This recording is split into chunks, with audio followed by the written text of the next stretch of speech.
Welcome everybody, thanks for joining. Joining us for this talk on designing Halo for touch-based devices. And we're going to look at some of the challenges we faced when bringing this world-famous franchise to smartphones and tablets. Since this was an exclusive product for Windows Phone 8 and Windows 8, I'm not going to assume every one of you played it or has even seen it. So to start, we're going to just show you the launch trailer for Halo Spartan Assault, if this works. Here we go.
Thank you.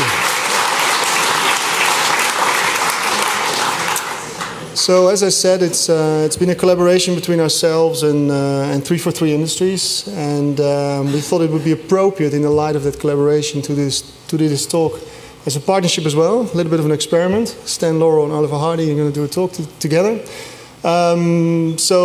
Mike will actually be introducing himself a little bit later on, so I'll start with a little bit more info about myself.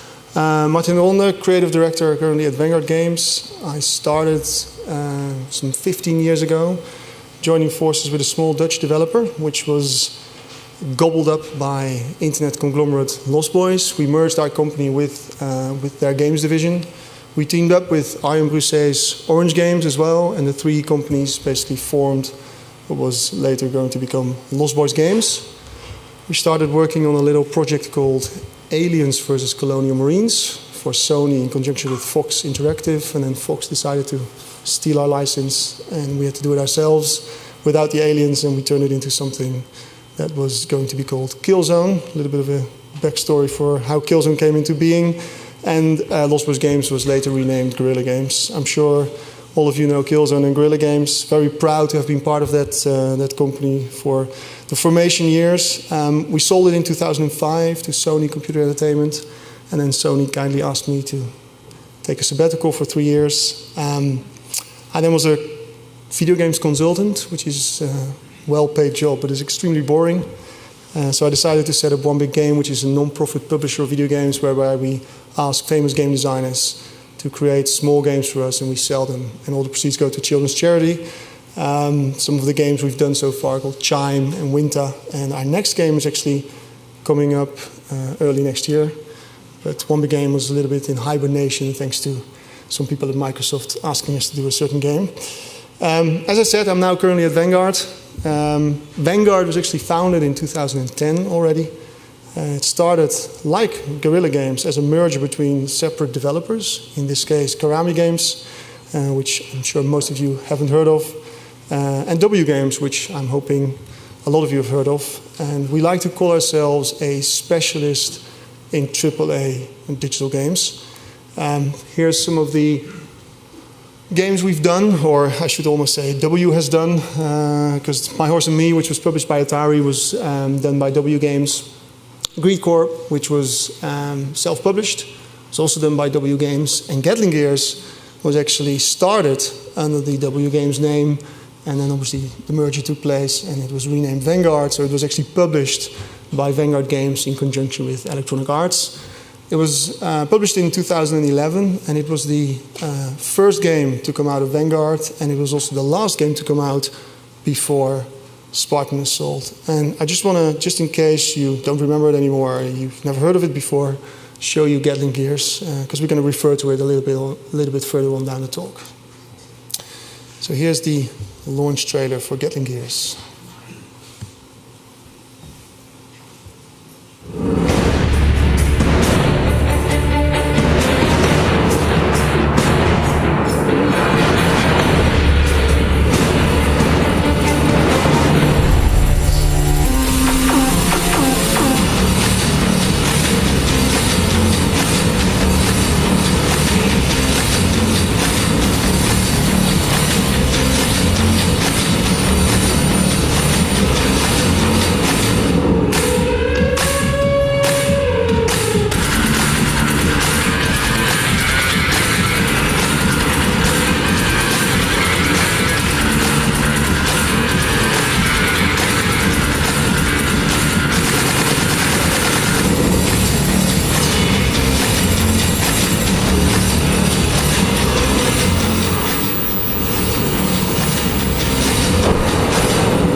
Yeah, so May the 11th, 2011 was exactly the date when the PlayStation Network broke down 2 years ago, thanks to Anonymous, or whatever they were called, kind of hackers group. So it didn't actually set the world alight in terms of sales, but it was a very important title for us and also for Halo Spartan Assault. As I said, I'm going to refer to it, and Mike is also going to refer to it further down in the talk, because I think Gatling Gears is a typical example of a twin-stick shooter. It's also often being referred to the genre in which Gatling Gears sits as the bullet hell shooter style genre. And we're going to be talking a little bit more about that further on, because that's exactly one of the challenges we faced when we started to convert Halo and bring it to touch-based devices. Another reason why Gatling Gears was important in the history of Halo Spartan Assault is because it indirectly led to the creation of Spartan Assault. Because shortly after Gatling Gears was released, we started working on a game called Scavenger. And Scavenger was going to be the spiritual successor to Gatling Gears. And one of the ideas we were playing around with was actually to potentially have you, as you could see in the trailer, you were walking around in your mechanized walker. And one of the ideas we were playing around with was that you would actually be able to get out of the walker, start walking around the battlefield, and start entering other vehicles, which may or may not sound familiar to some people who know Halo. And we started fleshing out that demo, and actually what I'm going to show you now is yet another video, and this time it's going to be some world-exclusive footage of a game that actually never got released, but it's the actual footage of the very first Scavenger demo that we made. You'll see a lot of similarities between Gatling Gears and this game, but you'll also see a lot of similarities between this game and the game we made after that, Halo Spartan Assault.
There you go, a bit of an abrupt ending.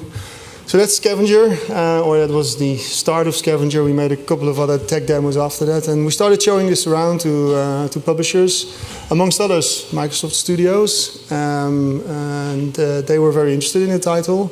But at a certain point, when we had a meeting with them and we were pitching this project, they said, do you mind if we actually take this demo and show it to another division within Microsoft? We didn't know which division that was. And here to tell you all about that is my counterpart at 343 Industries, Mr. Mike Ellis. Please give him a very warm welcome.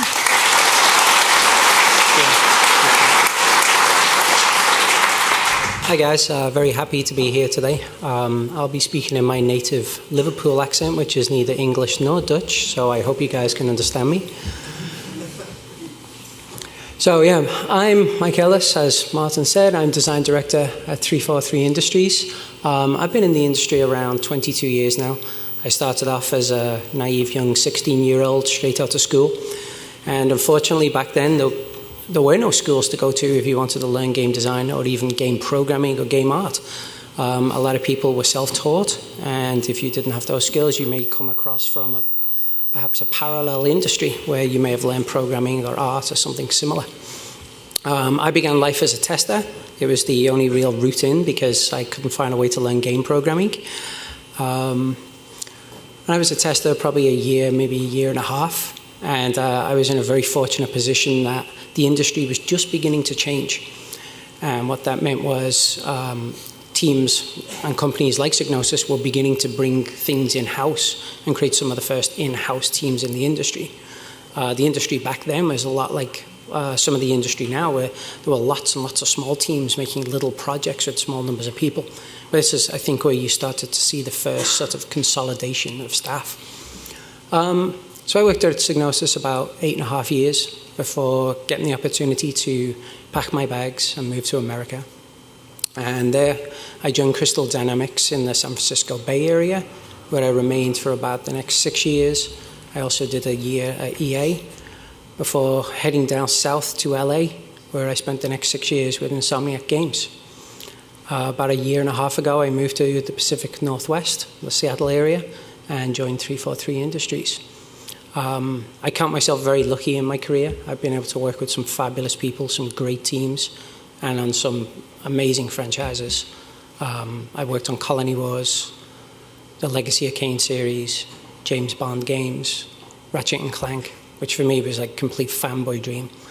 And now I'm living another fanboy dream, working on Halo. So just to quickly intro 343. We were founded in about 2007. We're now over 300 strong.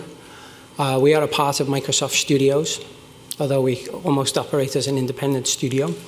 And we became the torchbearers for the Halo franchise in the handoff from Bungie. And so everything we do now is about the future of Halo. So everyone in the room's probably heard of Halo, but just quickly go over it. Halo is one of the most enduring and long-spanning, I think, franchises in our history of games.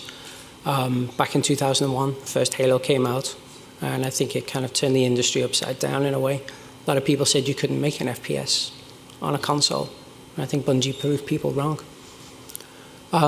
Since then, we've sold over 50 million copies. In Master Chief, I think we've got one of the most enduring and iconic characters in the whole of the industry. And 343, over the last few years, has really begun to develop much of a transmedia presence. And what I mean by that is Halo is no longer locked to the console. We have books that are in the New York bestsellers list. We have construction toys with the Mega Bloks line.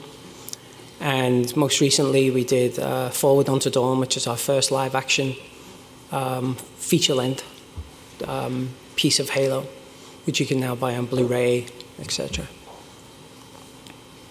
So I work on the Halo publishing team, and we're a small team of very experienced developers. And what our role is we build partnerships and we collaborate with various external companies and within our own company as well on creating new Halo experiences. So examples of that in the past, we worked with Certain Affinity and Digital Extremes, creating multiplayer content for Halo 4 and the DLC packs. We worked with Saber Interactive, who did Halo Anniversary. The Sequence Group are a very talented group of people who do some cinematics, movies, etc. for us. and most recently our partnership with our friends at Vanguard. Which brings us back to Martin's story.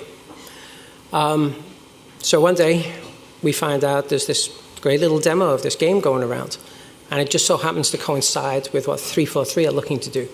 We're looking to get off the console, take Halo to a whole new audience, but we want to be very respectful. We want to retain our hardcore audience who know and love Halo, but we also want to bring in more people to the fold. We want everyone to love Halo the way we do.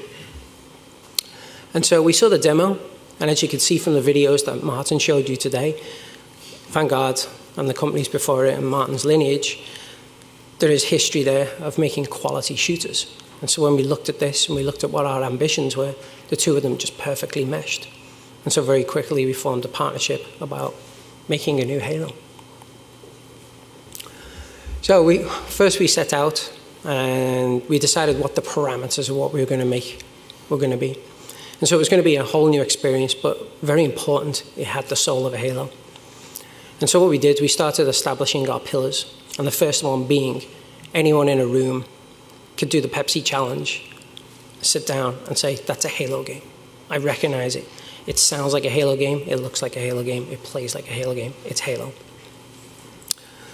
And so this meant that we had a lot of pillars, like I said, that we had to hit. One was the highest quality, was the only thing we could do. Two, we had to set the game on big, mysterious, beautiful worlds.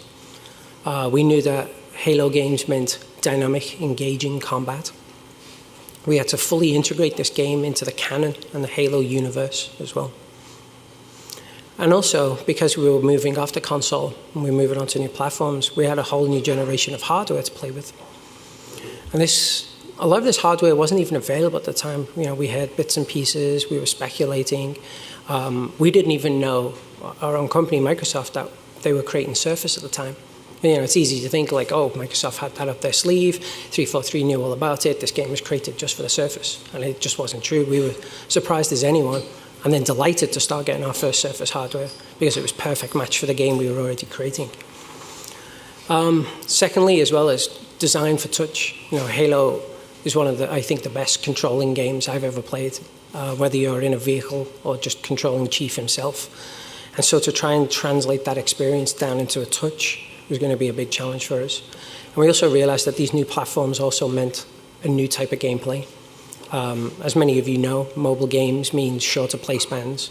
People might be taking a train, they may be waiting for a bus or waiting for someone to turn up, or the newest gaming experience, which obviously is playing on the toilet. And so that meant that the play experiences had to be a lot shorter and more condensed. Back to Martin. Yeah, so we got the call from Dan Ayoub, executive producer at 343, and he said, I've seen your demo, are you guys interested in working on the Halo franchise and bringing it to touch-based devices?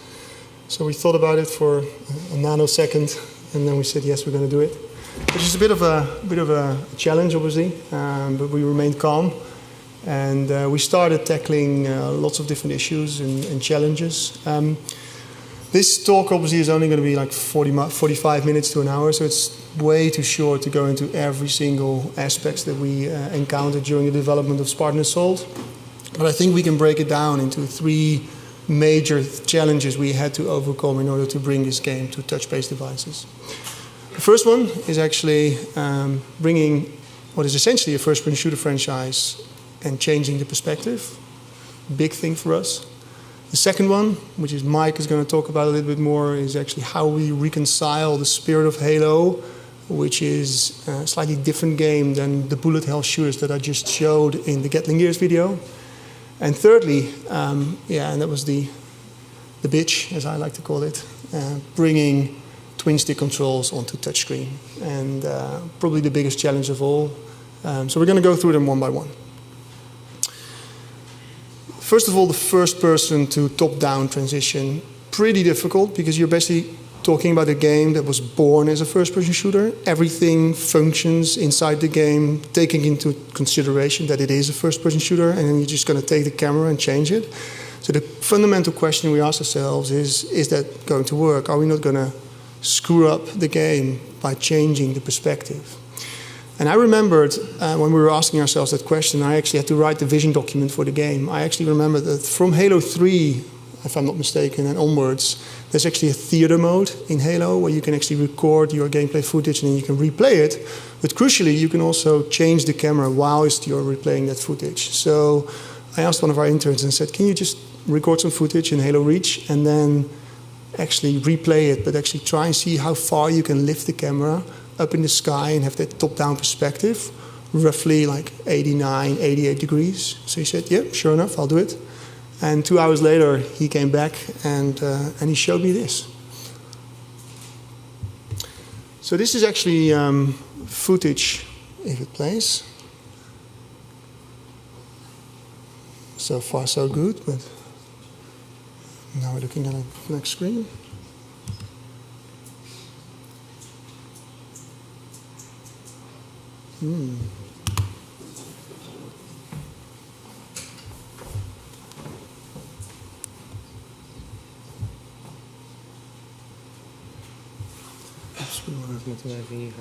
Play for me, yeah, we're gonna do it. Welke is het? Het is die.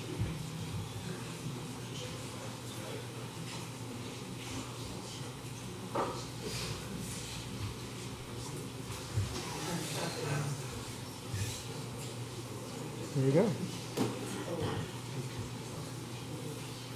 En dan ligt er het filmpje of niet? Staat dat hij nu aan het spelen is. should work. Ik denk dat het aan je filmpje ligt.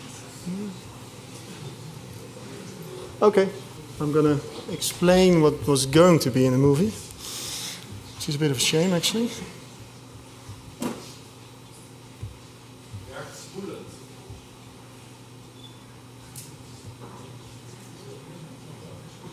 Back to...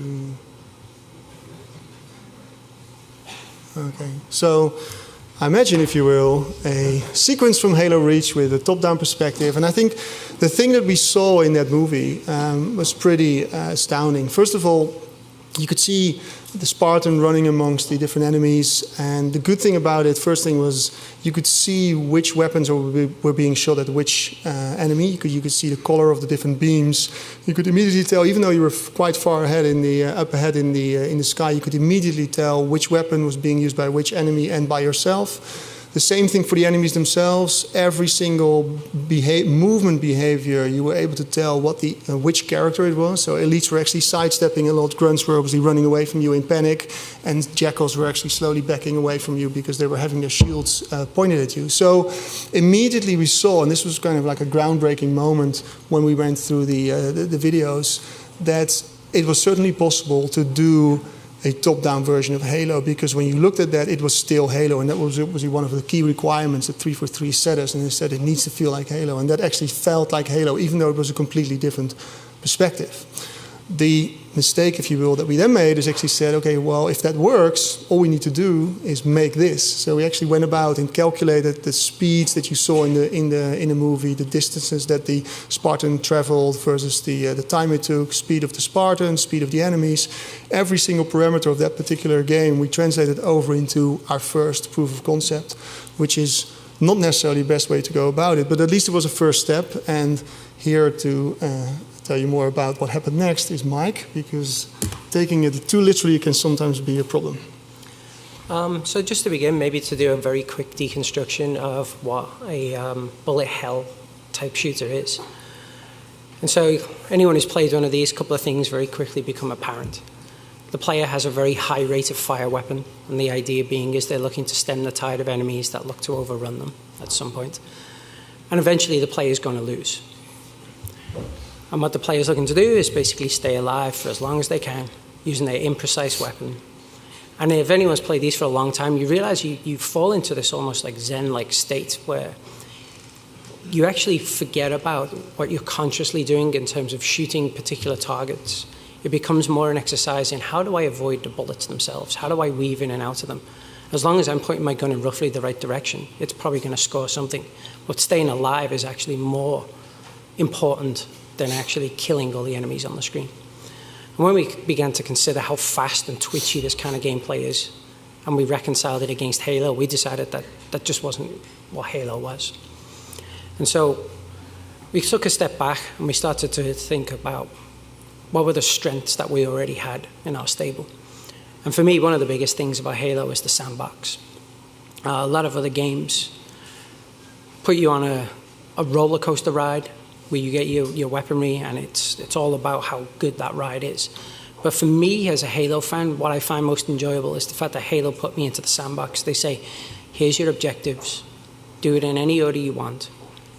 Take whatever weapons you need. Hijack whatever vehicles you think you're going to need. And form your approach. And so for me, it's this conscious exercise of I kind of sit back, I survey, I make a plan, I execute. And for me, that's like classic Halo at its best. But we also found that some parts of the sandbox were going to work very well for this. Whereas one of the Achilles heels of some of the twin-stick shooters was that a single mistake could wipe out 10, 15 minutes of progress as you died from that one hit. Well, Halo naturally had regenerative shields, and so the player could actually recover from that mistake as long as they played well for the next couple of seconds and then get back on track. So that worked really well for us. The other thing being, people could scavenge those weapons off the battlefield from things they took. And it makes for a much more organic set of gameplay when you're deciding your own route through something. It's like, do I take this weapon versus the one I have? Do I take the vehicle? Is it a risk hijacking it, or do I just blow it up instead?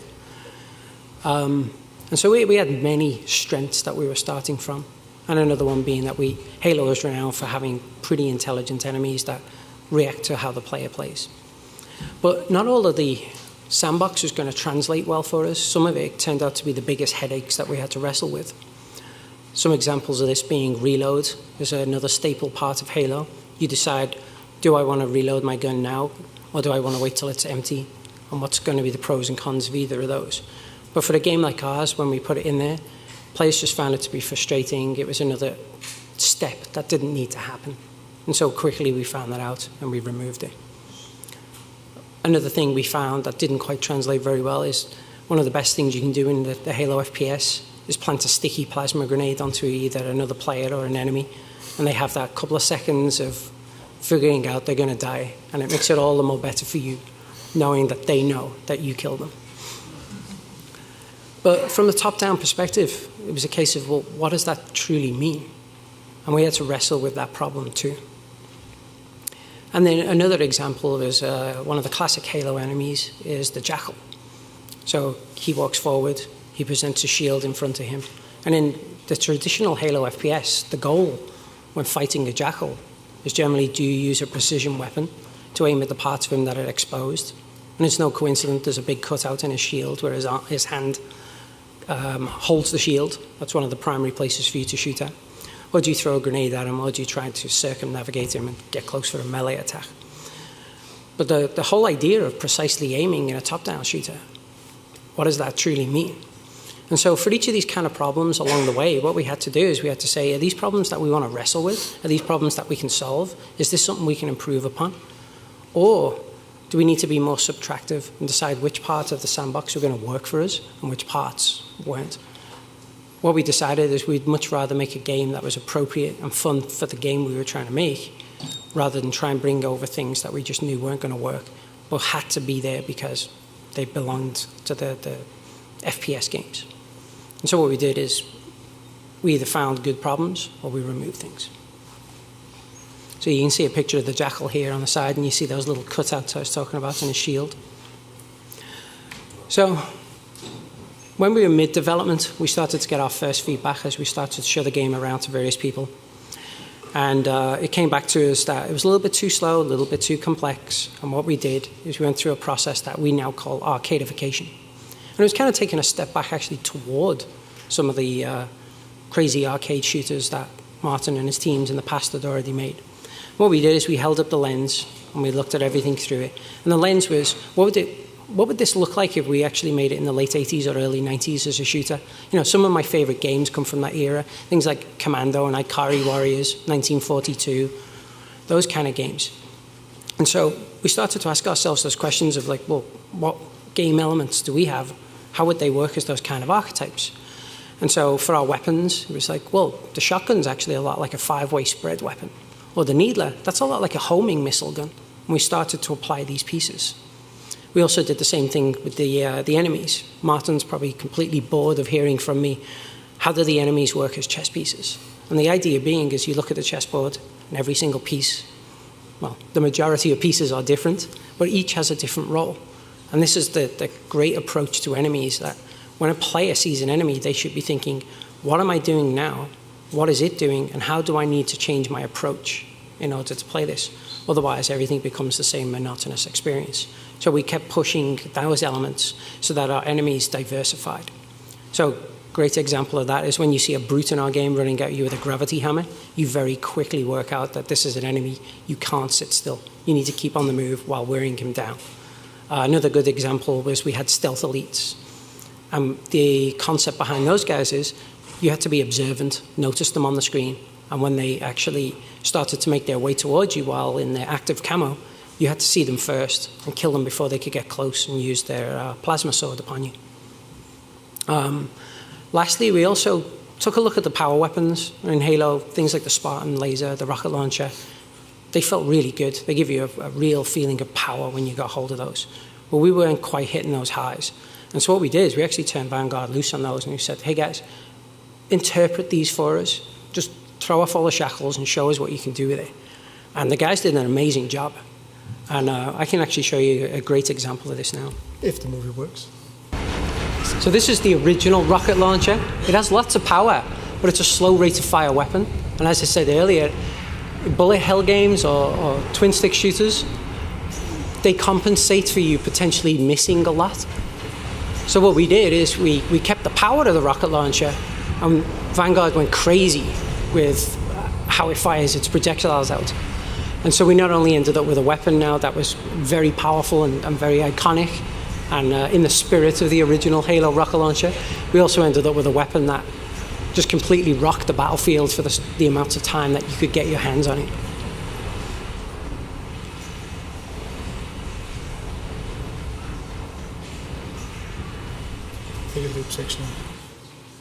Okay, back to Martin. Cool. So we kind of figured out that top-down was going to work, and then we sat down and slowly started to add or delete features from Halo and trying to maintain the look and feel of Halo, trying to maintain the soul of Halo, and throw things out that we felt weren't necessary and keep things that we felt would actually be necessary, as well as add other things that led to this whole arcadification approach. And then the final piece of the puzzle was obviously the third challenge we faced, and that is actually moving a game that is, again, designed for a joypad and bringing that to touch-based devices. And as you know, obviously there's 14 odd buttons on any given joypad, and there's none on a touch device, unless you want to use the power on or power off button or the volume buttons, but that's not a good idea. So we were faced with actually a pretty tough challenge, and overall the whole control method was something we needed to resolve. So we went through it step by step. The first thing we actually needed to do is breaking some conventions. I'm sure you all remember Steve Jobs' famous introduction of the iPhone, where he stands on stage and says, we don't need a stylus because we can use our index finger. We were born with the best stylus in the world. And then he goes and swipes through lists of names and cover flow music albums. And ever since, I think, the majority of games that have appeared on smartphones and tablets have actually embraced that convention and said, okay, the way to control anything on the screen is literally by holding the device like this and using your index finger to control the action, which is, in a way, an indirect version of controlling something if you compare it to holding a joypad. Angry Birds, Flight Control, even things like Infinity Blade use that approach. So we were faced with basically the pretty tough decision. Do we go for a more indirect control method, whereby you actually tap to move your character around, almost like an RTS, and you press and hold the screen to shoot, or do we go for the direct control? And we eventually chose to stick to what was essentially our starting assignment, and that is to create a great twin-stick shooter, but then in the Halo universe. So we chose the first direction. The second thing that then came up was obviously how are we going to translate those sticks towards moving and aiming or shooting? One of the things that annoys people a lot when you have virtual sticks, because obviously that's the way we had to, that was basically the solution we chose, virtual sticks. One of the things that annoys people the most about virtual sticks is a principle called drifting. As you put your thumb on the screen and you push to the right, there's no physical barrier like there is on the joypad. So people see their character on the screen moving towards the right, and unknown to themselves, they actually keep on pushing and they slowly drift to the other side of the screen. That is in itself annoying. It's even more annoying when you want to move left after that, because in the end you have to move all the way back. Or in some cases, you have to lift your thumb and realign the virtual stick and start a new point of origin. We didn't want either of that. So what we eventually came up with is a very simple and straightforward solution. And that is that we actually have, and it's unknown to many people who've played the game, we have the virtual stick literally following you around. So that circle you see there on the screen literally moves along with where you put your thumb. So whenever you're drifting, at least the drifting isn't so annoying, because you can always go left and right, because the virtual stick is always going to be underneath your thumb. A very simple solution, and we think it works perfectly. The same for aiming and shooting, although the problem there, and Mike touched upon this obviously just now, again we faced a similar problem where we said, okay, it's not going to be a bullet hell shooter. If you're going to put your thumb on the screen, we don't want bullets flying out of your gun straight away, because you're wasting ammo, and Halo is all about preserving ammo and picking the right weapon up from the battlefield. That was one of the things we decided we definitely needed to keep. It's really part of that Halo sandbox feeling. So you need to spare ammo, and that means you can't shoot straight away. And one of the things we needed to do here then, and you can see it in there on the right-hand side of the screen, we actually needed to create a virtual dead zone within a virtual stick, which sounds crazy, but that's how we resolved it. It took a lot of time to test the actual. A lot of people have lots of different thumb sizes.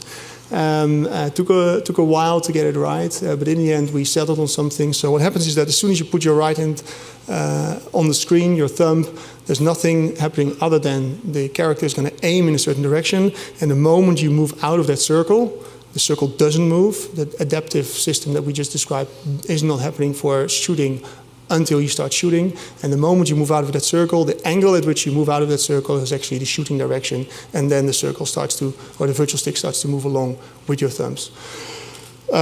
We tested it, and Mark's going to talk a little bit more about it, but those were the two directions we took, and they proved to be pretty intuitive in the end. The next thing in the controls was then, now that we start shooting, how are we going to hit enemies? Because if you ask 10 people to take their thumb, put it on the touch screen, and then move their thumb to the right in a straight line, none of them will actually be able to pull it to the right in a straight line. It's simply the way your hands are built. You are not able to choose the right angle if people tell you to do so. So we had to have aim assist in the game. The thing with aim assist is obviously you don't want it to be too assisting, because then you feel like you're not really doing anything yourself, and it's almost like a shooter on rails. So we really wanted to make sure that the aim assist wasn't in your face. And here you can see another little trick we pulled off in the background. The green guy is the enemy. So this is me trying to shoot the enemy. I'm way off course. I'm actually drawing a straight line north. So I'm actually swiping north, missing the enemy. But then we notice that that enemy is within your aim assist cone. So we adapt and make sure that the moment the bullets fly out of your gun, you actually do hit the enemy, which makes you believe that you actually were shooting in the right direction. Once you do start shooting and then you start spraying around, then we obviously had to conceal the fact that you would snap to additional targets, and we did that with a secondary cone that actually was smaller than the cone that you see here. So for people that started shooting first time around, we help them and we make them feel really great, and once they start spraying, we help them a little bit and they didn't really notice it, and that worked really well as well. Then the next problem was vehicles, because the two principles that I just outlined apply and have applied perfectly to soldiers on foot, shooting instantly. But the moment you got into a vehicle, which again was something we definitely couldn't ditch, given the soul of Halo, you had to be able to get into vehicles. The moment you start to steer a vehicle and you do want to switch quickly with your thumb, obviously the vehicle takes time to turn around, whereas the soldier can instantly move back and forth. We just snap the character and he goes walking off in a different direction. If we did that to the Scorpion tank, it would look really, really silly. The problem that creates is that as soon as the tank starts to move, and it starts to move slowly, is that you're drifting again, because you feel as if it's not responding, so you keep on pushing, and then you slowly slide off the screen.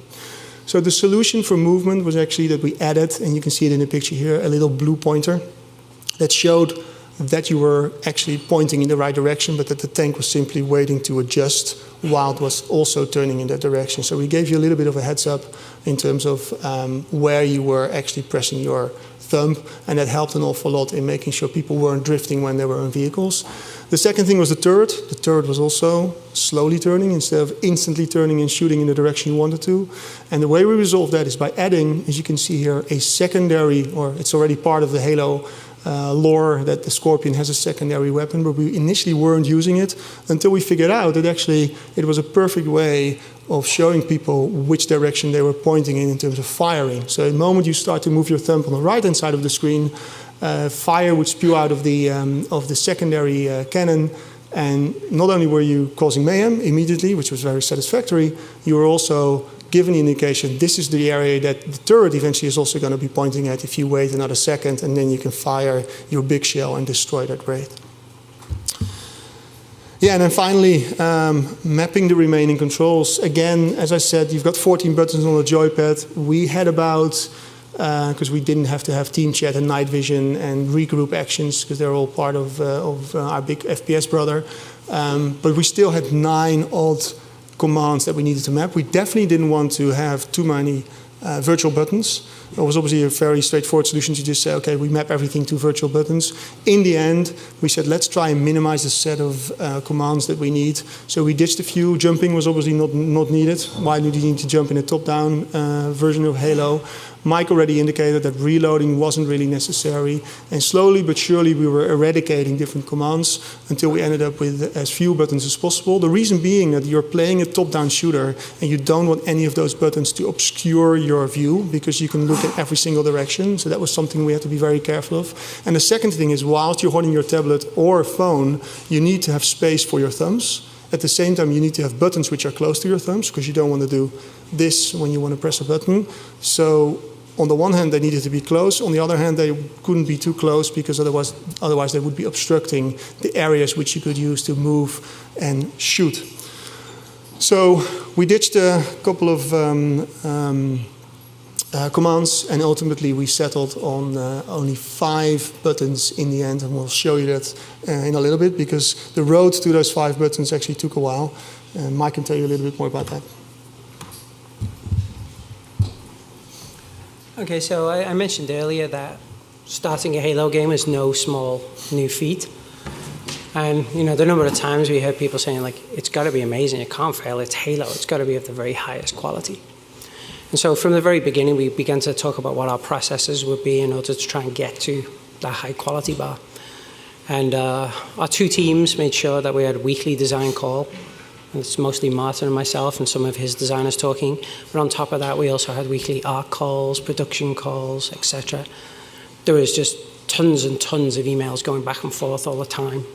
Sometimes we'd phone call each other during the week as well. And then there were studio visits.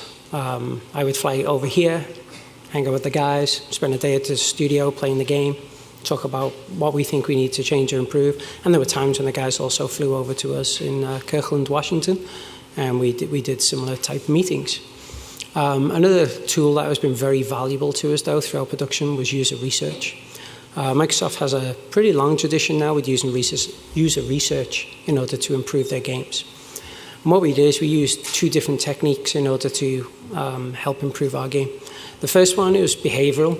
We just sat and we watched players play the game, and we saw what they did and what they were trying to achieve, or what we thought they were trying to achieve. And then the second one is we engaged with our user research specialists who asked a bunch of questions of players, both during, while they were playing, and after they had finished playing, to try and figure out what it is they were trying to do and what it is they were trying to get to. And so this led us to a number of things. We made a lot of refinements to the game through the development time, but we made 2, I think, pretty big changes based upon the user research. First of those, Martin alluded to earlier that everyone who you gave the game to would hold their device in a different fashion. Some people would peck at it with one hand, some people would put it down on a surface. And so what I think is one of the most elegant design decisions we made in this whole project, and this is totally down to Martin and his team, is they came up with the idea of a little utility that would enable people to put their hands in the right place before the mission started. And so this screen here is the little mission screen, and it's also the loading screen. And then once the game had finished loading, the little discs would come up in the bottom left and right, and it asked people to put their hands in a sort of fictionalized thumbprint reader. And once people put both their thumbs in the right place, we knew we had them in where we needed them, and they were ready to start a mission. Like I say, a great piece of elegant design. And the second thing we got from user research, and this is like a little pet peeve of my own, I think, we've been making games for about 30 years now, but we constantly fall into the same mistakes. One of those mistakes is, if you imagine our game isn't digital, it's a board game. And it's like getting that board game on Christmas morning, and you're so excited, and you open it up, and there are no instructions inside whatsoever. And I think it's, like I say, it's something that we do all the time. We know how to play our game because we've been playing it for days, months, years sometimes, but we forget how little we actually communicate of our game to other people. And so what we did to solve this, and we never planned this during production, we had to find time to squeeze this in, was we created a whole new training level at the start of the experience.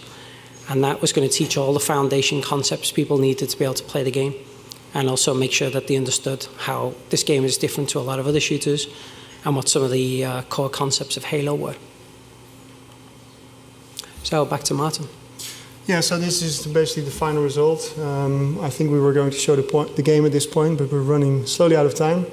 So this is what it ended up looking like. 5 buttons, as you can see, 7 in total if you count the grenade replicate, because people wanted to throw grenades when they were shooting, and other people wanted to throw grenades whilst they were walking, and obviously you need to then have them at both sides of the screen. But this is ultimately the solution we settled for.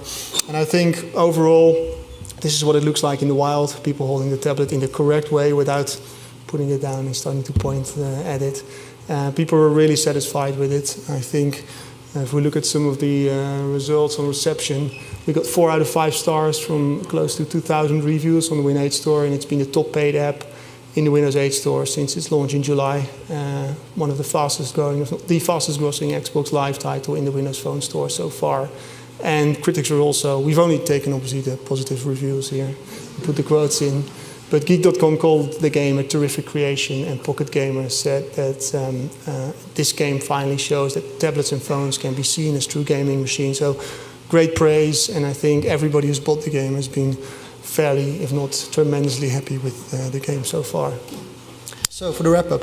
Yeah, as Martin said, just in wrapping up, we feel like we really did manage to make a game that was in the spirit of Halo. We had engaging combat. Players were able to get an identical experience across their phone, tablet, and PC. And they're also able to do cross-platform saves via the cloud. And I think another big success, which potentially is going to start an arms race now, is I think we've managed to bring console production values down onto mobile platforms.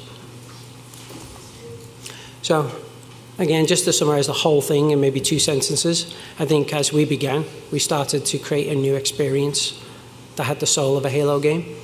But I'm really happy to be able to say that our result is actually now a new Halo experience. Thank you.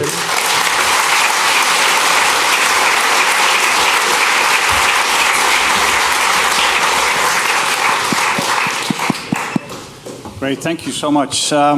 Mike, working from Seattle with a company in Amsterdam, how was that for you practically, and wouldn't it have been easier for a West Coast company?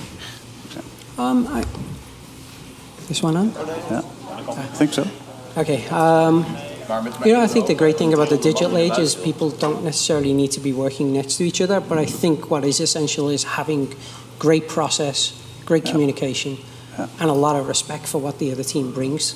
Yeah. And I think with Vanguard, we found all 3 of those things, and I can say it's one of the most enjoyable development experiences I've had in a long time. Wonderful. Wow. Any questions from the room? Yes. Yes. That one was audible first. Yeah, go for it. What's the price of the game? Price of the game. You It's can an easy actually question. purchase it for $6.99 at the moment. $6.99. Okay. So, awesome.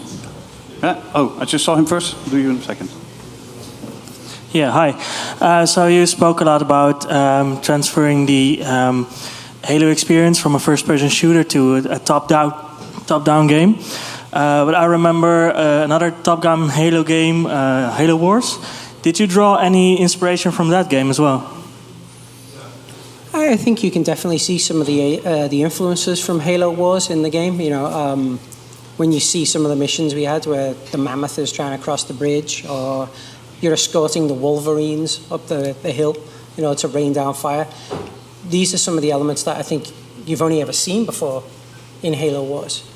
And so, you know, when we set out to create something at 343 that's Halo, we're not looking to just hit a single piece of the Halo universe. We're looking to hit as many parts of it as we can and draw as much connective tissues between those things, because we don't see ourselves as just having a game or a small world. We want to create a whole universe. Time for one more quick question. Because he had the same question, right? One more. I see a hand. Yep. Don't you think you lost the core of Halo with this kind of game? I say it. The first Halo was shooting and dodging, and that was all. And now it's like, strategy. It's like too much. Well, I mean, it's obviously down to other people to judge, but I think we've obviously been scrutinizing all of the reviews and all of the user comments. Proud as we are, we want to do as well as possible, and I think there's been people criticizing feature X or feature Y, and overall the game's been very well received. But I think the consistent feedback that we've been getting from reviewers and consumers is that whatever you thought of the game, there was one thing that they felt this game really succeeded at, and that is in capturing the look and feel and spirit of Halo. So again, I can't judge. I can just see what other people tell us, and that is that they feel that we have definitely kept the, if you will, core of Halo intact. It's just a different game, and it's for both fans of the franchise as well as for newcomers, and that's exactly what we wanted to do.